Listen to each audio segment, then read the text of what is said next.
વિદ્યાર્થી મિત્રો, નવનીત એસાઇનમેન્ટ ધોરણ 10 એનું પેપર નંબર 2 બેઝિક ગણિત એના વિભાગ સી નો પ્રશ્ન નંબર 38 આપણે આજે ચર્ચા કરવાનો છે અને એ ઉપરાંત જે પણ પ્રશ્નો થઈ શકે એટલા આપણે ચર્ચા કરીએ. મીના રૂપિયા 2000 ઉપાડવા બેંકમાં ગઈ હતી. તેણે કેશિયરને કહ્યું હતું કે મને માત્ર 50 રૂપિયા અને 100 રૂપિયાની નોટો જ જોઈએ. મીનાને કુલ 25 નોટો મળી હતી. તેણે 50 અને 100 ની પ્રત્યેકની કેટલી નોટો મેળવી હશે. અહીં સીધે આપણે પ્રશ્ન છે કે ભાઈ ધારો કે મીનાએ 50 રૂપિયાની એક્સ નોટો મેળવી. કેટલી નોટો મેળવી? એક્સ નોટો મેળવી. અને તે જ રીતે 100 રૂપિયાની વાય નોટો મેળવી. ઓકે, આટલું આપણે લખીએ છીએ. હવે શરત એક મુજબ શું શરત છે? પહેલી કે ભાઈ કુલ કેટલા રૂપિયા ઉપાડવા છે? 2000 રૂપિયા ઉપાડવા છે. તો પહેલી શરત એમ થાય છે કે ભાઈ 50 ગુણ્યા એક્સ વત્તા 100 ગુણ્યા વાય બરાબર 2000 રૂપિયા. સીધી વાત છે, કારણ કે 50 ની એક નોટ હોય તો એની કિંમત 50 ગુણ્યા 1 એટલે 50, પણ 50 ની એક્સ નોટો છે એટલે એની કિંમત થશે 50x. 50 વડે બધામાં જ 50 કોમન છે, આપણને ખબર પડે છે. 50 વડે આપણે ભાગી નાખીએ તો x વત્તા 50 ગુણ્યા 2 એટલે 100, 2y બરાબર 50 ને 1 મીંડું અને 50 ગુણ્યા 40, 4 પંચા 20, એટલે આ એક સમીકરણ આપણું થયું. શરત 2 કઈ છે? તો કે ભાઈ શરત 2 મુજબ શું શરત છે કે ભાઈ બંનેની કુલ નોટો કેટલી છે? એની ભાગમાં કુલ નોટો કેટલી આવી? 25 નોટો. એનો અર્થ એમ થાય કે ભાઈ x વત્તા y બરાબર 25. આ નંબર થયો 2. આ 2 સમીકરણો તમારી પાસે થયું એટલે તમારું કામ હવે પૂરું થયું. હવે શું કરીશું? આને આપણે લોપની રીતે આપણે ઉપાડી શકીએ. લોપ જ છે સીધો. તો લોપની રીતે આપણે x નો લોપ કરી દઈએ છીએ. એટલે શું થશે? આને આપણે માઇનસ કરીએ, આને પણ માઇનસ કરીએ અને આને પણ માઇનસ કરીએ. લોપની રીતમાં જે પણ ચલનો લોપ કરવો હોય એ ચલના સહગુણકો સરખા હોવા જોઈએ અને ચિહ્ન ઉલટું. તો આ x અને માઇનસ x ઉડી ગયા. 2y માંથી y જાય એટલે y થશે અને 40 માંથી 25 જાય એટલે 15 થશે. સિમ્પલ છે. એનો અર્થ એમ થાય કે 100 રૂપિયાની 15 નોટો. હવે કોઈ પણ એક સમીકરણમાં આપણે મૂકીએ કે ભાઈ સમીકરણ 2 માં y બરાબર 15 મૂકતા તો શું થશે? x વત્તા y બરાબર 25 માટે x વત્તા 15 બરાબર 25 માટે x બરાબર 25 ઓછા 15 માટે x બરાબર 10. આમ શું જવાબ લખીશું આપણે? આમ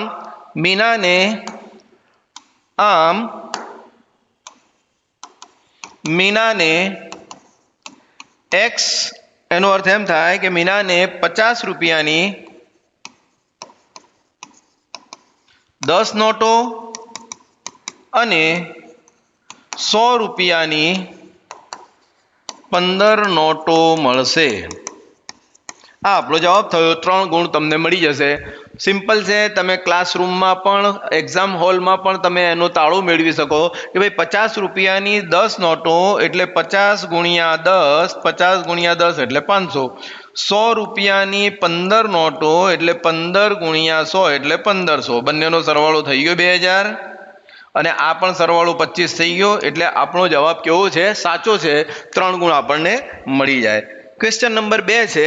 શું ક્વેશ્ચન નંબર છે કે ભાઈ આ પણ દ્વિચલ સુરેખ સમીકરણનો જ પ્રશ્ન છે. નીચે આપેલ દ્વિચલ સુરેખ સમીકરણનો ઉકેલ આદેશની રીતે મેળવો. હવે આદેશની રીતે મેળવવો છે તો આપણે એ રીતે મૂકીએ કે ભાઈ 3x વત્તા 5y બરાબર 21 આ એક નંબરનું સમીકરણ છે. માટે આપણે એમ કહીશું કે ભાઈ x બરાબર શું થશે? એક સ્ટેપ આપણે વધારે લઈએ તો 21 ઓછા 5y માટે x બરાબર 21 ઓછા 5y છેદમાં 3. આ 3 નીચે આવી જાય છે.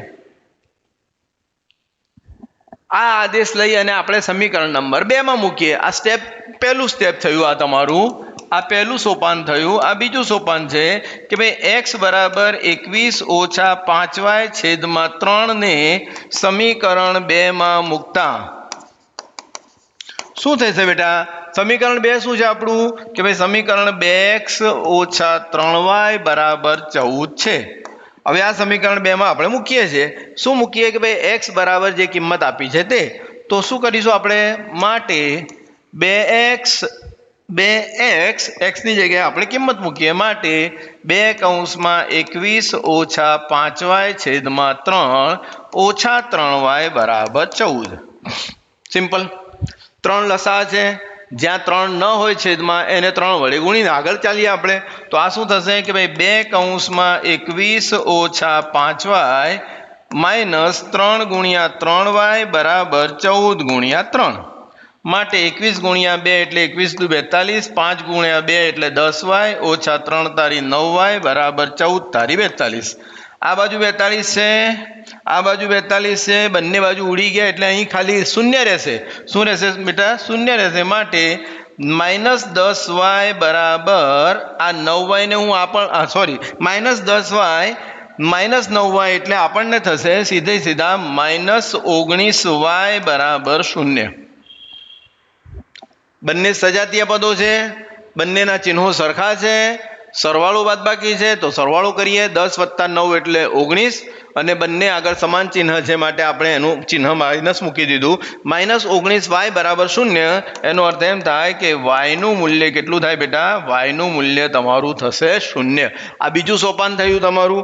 ત્રીજું સોપાન જે છે એ ત્રીજું સોપાન શું છે કે ભાઈ જે x ની કિંમત હતી એમાં y ની કિંમત મૂકો તમે.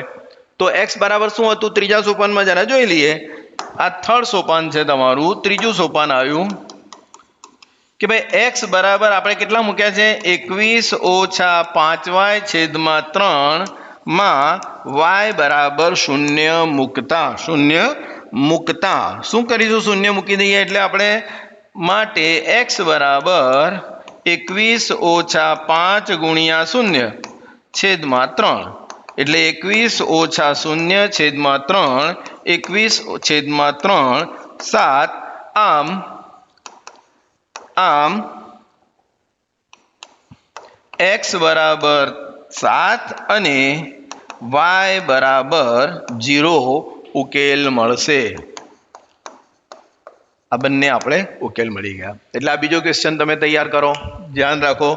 નંબર 3, સમાંતર શ્રેણી આપી છે 9, 17, 25 ના કેટલા પદોનો સરવાળો 636 થાય? અહીં શું આપ્યું છે એ પણ મૂકી દઈએ કે ભાઈ સપોઝ પહેલું જે આપ્યું છે કે ભાઈ a1 આપ્યું છે આપણને 9, d બરાબર a2 માઇનસ a1 બરાબર 17 ઓછા 9, 17 ને 9, 9 ને 8, 17. શું આપ્યું છે? હવે કેટલા પદોનો સરવાળો એટલે n શોધવાનું છે અને Sn આપણને આપેલું છે 636. સૂત્ર મૂકીશું. કયું સૂત્ર મૂકીશું? આપણે મૂકીશું Sn બરાબર n છેદમાં 2 કૌંસમાં 2a પ્લસ કૌંસમાં n માઇનસ 1 ઇન્ટુ d. જે પણ કિંમતો આપેલી છે કિંમતો મૂકી દઈએ. ધેરફોર 636 બરાબર n ખબર નથી છેદમાં 2 કૌંસમાં a ની કિંમત મને ખબર છે એટલે 9 વત્તા કૌંસમાં n નથી ખબર અને d ની કિંમત મને ખબર છે એટલે 8. આ પૂરું થયું. માટે 636 ગુણ્યા 2 બરાબર n કૌંસમાં 9 દુ 18 વત્તા 8n ઓછા 8. ઓકે, 8 ગુણ્યા n અને 8 એકા 8. 636 ને 2 એમને એમ જ રાખીએ છીએ આપણે. હમણાં કોઈ કારણ નથી આપણે એને ગુણાકાર કરવાનો. 18 માંથી 8 જાય તો કેટલા થયા? 10 વત્તા 8n. ઓકે, ચલો બધામાં 2 કોમન છે. અહીં પણ 2 છે, અહીં પણ 5 ગુણ્યા 2 છે અને અહીં પણ 2 છે 4 ગુણ્યા 2. એનો અર્થ એમ થાય કે 636 ગુણ્યા 2. જરા જોજો હું શું કરું છું કે ભાઈ અહીં કરું છું 5 ગુણ્યા 2 વત્તા 4 ગુણ્યા 2n. બધામાંથી જુઓ આ પણ 2 છે, આ પણ 2, તો બધા 2 આપણે નીકળી જાય એક સાથે. આ પણ નીકળી જાય, આ પણ નીકળી જાય, આ પણ નીકળી જાય. બધા પદોમાં હોવા જરૂરી છે. ધેરફોર 636 બરાબર n કૌંસમાં 5 વત્તા 4n. માટે 636 બરાબર 5n વત્તા 4 ગુણ્યા n એટલે 4n નો વર્ગ. 4n નો વર્ગ. આ દ્વિઘાત સમીકરણ છે. દ્વિઘાત સમીકરણનું સોલ્યુશન લાવવાનો પ્રયત્ન કરીએ. માટે 4n નો વર્ગ વત્તા 5n ઓછા 636 બરાબર 0. 4 અને 636 ના અવયવો પાડવાના છે. આ એક અઘરું કામ છે, વિદ્યાર્થીઓને તકલીફ પડે છે. 4 ના અવયવો તો ખબર પડી જાય, પણ 636 ના અવયવો પાડતા તમે જુઓ તો 2 2 3 6 2 1 2 2 8 16 2 2 1 2 2 5 10 11 18 2 9 18 159 છે. 9 ને 10 ને 5 15 3 3 5 15 અને 3 53 છે. 53 જે છે એ અવિભાજ્ય સંખ્યા છે. 52 અને 53 કોઈ સંખ્યા મને જોવાતી નથી, તો 53 ગુણ્યા 1. એવી જ રીતે 4 ના અવયવો પાડો તો 4 ના અવયવો કયા છે? 2 ગુણ્યા 2. તો હવે કયા કયા અવયવો પડશે જરા જુઓ કે ભાઈ બંનેનો ગુણાકાર કરીને એવા અવયવો પાડો જેની બાદબાકી 5 થાય. ફરીથી 4 ગુણ્યા 636 ના એવા બે અવયવો પાડો જેની બાદબાકી 5 થાય. તો જુઓ 2 ગુણ્યા 2 4, 4 તારી 12, 12 ચોક 48, કારણ કે આ 2 12 ચોક 48 અને પેલા 53. 48 અને 53 ભાઈ 48 અને 53, 48 થી 49 50 51 52 53. ઓકે, થઈ ગયા બે અવયવ પડી ગયા તમારે. આ સૌથી મહત્વનું છે. હવે મોટી રકમ આગળ તમે પ્લસનું ચિહ્ન મૂકશો જે વચ્ચે હોય તે, અને નાની રકમ આગળ માઇનસનું. માટે શું થશે બેટા? 4n નો વર્ગ વત્તા 53 કરો અથવા તો ઓછા 48n વત્તા 53n ઓછા 636 બરાબર 0. આ પદ ખૂબ મહત્વનું છે. વિદ્યાર્થીઓને આ પદ આવડતું નહીં હોય, આ સ્ટાન્ડર્ડનો દાખલો છે એમ પણ તમે સમજી શકો છો.